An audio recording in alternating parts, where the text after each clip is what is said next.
The first one I want to talk about is the new Ted Bundy movie, Extremely Wicked, Shockingly Evil, and Vile. Did you see that one? I have not seen it. So it came out on Netflix on Friday. Emily, did you catch it?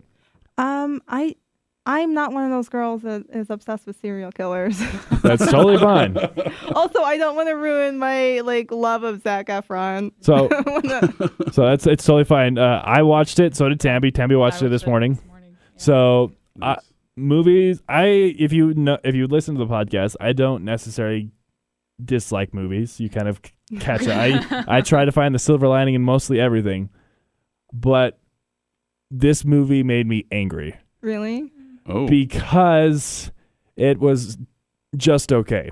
Oh, it wasn't because the director made you angry by doing certain things. Or... because it could have been so amazing.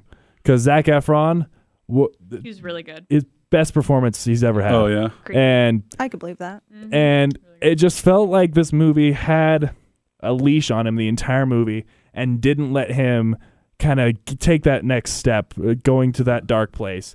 And I get what the director was kind of going for. He was trying to paint the picture of what Lily Collins' character, Liz, she was going through. We were basically in her shoes the entire movie and seeing this guy that she loved the entire time, not seeing what he was doing behind the scenes, but just kind of taking his word for what he was telling her and then just kind of following him and then going through court scene to court scene and just seeing the kind of the act of him trying to escape prison and then getting back into prison, then escaping again and getting back out and then running away and then hiding and then getting caught again. I would have preferred to see Zac Efron kind of just really dive into that role.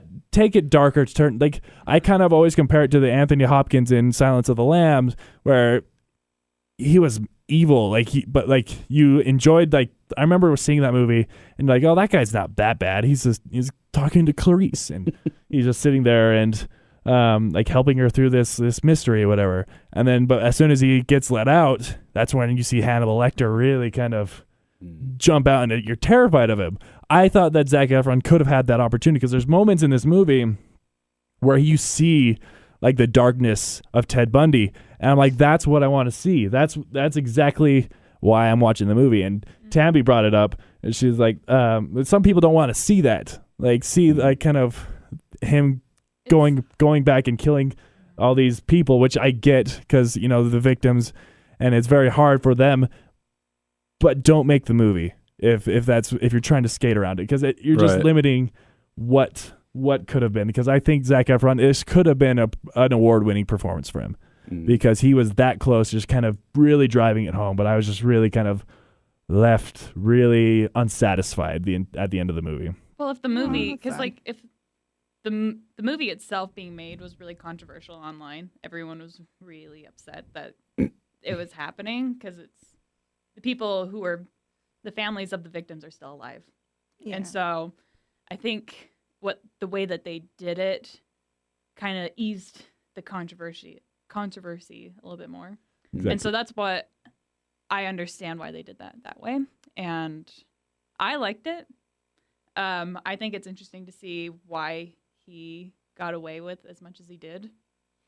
It makes you wonder if you didn't live in Utah growing up and knowing the story of who Ted Bundy was, if you would have followed along with the movie as well. Because it kind of makes you, if you didn't watch the Ted Bundy tapes, I imagine you'd be confused. You'd be really confused at what was happening. Yeah. Because shoot, maybe I should watch it. Yeah, maybe I'll watch it. Because I didn't grow up in Utah and I haven't read anything or I just know surface stuff about Ted Bundy. He's a creeper. So, that's all I need to know. Same here. which is interesting. If you watch the Ted Bundy tapes, it's the same director from the movie. So he spent the last 2 years researching him, diving into who Ted Bundy is, and the tapes are complete 180 from what the movie is. Really the tapes make your skin crawl and just make you really feel it. Because I grew up here, my family grew up here. I've had friends and people that kind of grew up in Salt Lake during the time when he was doing just kind of out there and terrorizing the community.